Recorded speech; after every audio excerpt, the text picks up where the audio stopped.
আসসালামু আলাইকুম। আজকে আমরা আলোচনা করব ফ্লোনাইসপ্রে নেজাল স্প্রে নিয়ে। এটা প্রস্তুতকারক স্কয়ার ফার্মাসিউটিক্যালস পিএলসি। এটা জেনেরিক নেম ফ্লুটিকাসন প্রপিওনেট 50 মাইক্রোগ্রাম।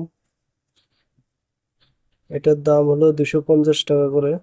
এটা একটা স্প্রেতে 120 স্প্রে থাকে।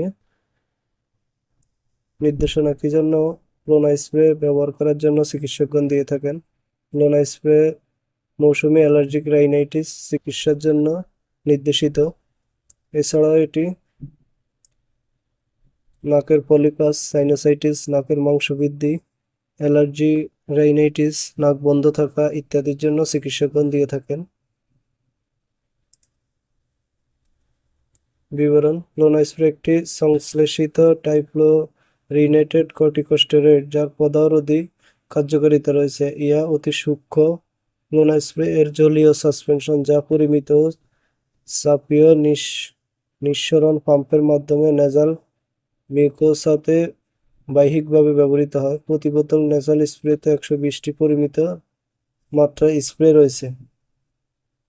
মাত্রা ও সেবনবিধি: 12 বছরের উপরে বয়স্কদের জন্য 1 অথবা 2 স্প্রে করে দিনে 2 বার চিকিৎসকগণ দিয়ে থাকেন। 4 থেকে 11 বছরের রোগীদের ক্ষেত্রে 1 স্প্রে করে দিনে 2 বার অথবা 1 বার চিকিৎসকগণ দিয়ে থাকেন। এছাড়াও চিকিৎসকের পরামর্শ অনুযায়ী সেব্য। ব্যবহারের পূর্বে অবশ্যই ভালোভাবে বোতলটা ঝাঁকিয়ে নিতে হবে।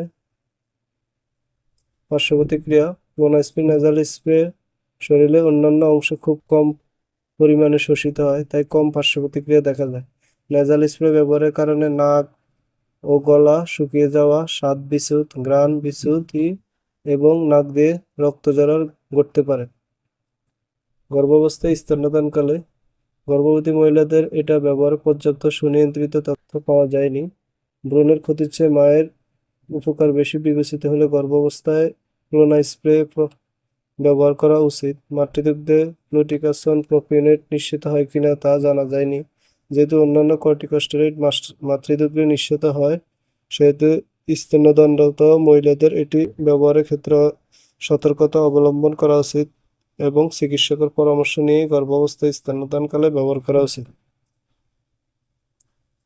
থেরাপিউটিক্যাল class: fluocinolone and combined preparation nasal steroid preparation. সংরক্ষণ: আলো থেকে দূরে, ঠান্ডা শুষ্ক স্থানে রাখুন। সকল ওষুধ শিশুদের নাগালের বাইরে রাখুন। এছাড়াও যে কোনো মেডিসিন ব্যবহারের পূর্বে অবশ্যই চিকিৎসকের পরামর্শ নিয়েই ব্যবহার করতে হবে। নিজে নিজে ভিডিও দেখে কোনো ওষুধ ব্যবহার করবেন না। ধন্যবাদ।